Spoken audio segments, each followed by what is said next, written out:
105 number सूरा है, सूरह फील है। रब्बे कायनात फरमाते ने व अरसला अलैहिम तैरन अबाबील।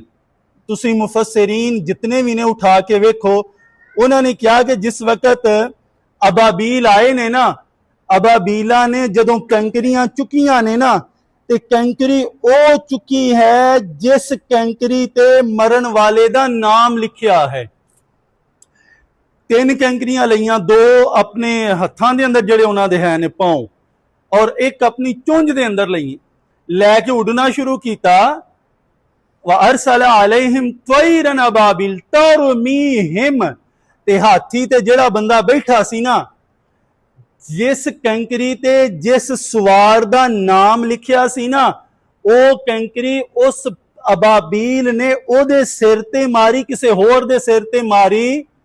या अल्लाह वजह की है? फरमाया पढ़िया नहीं जे कुरान। व अरसला अलैहिम, कलन वाला कौन आ?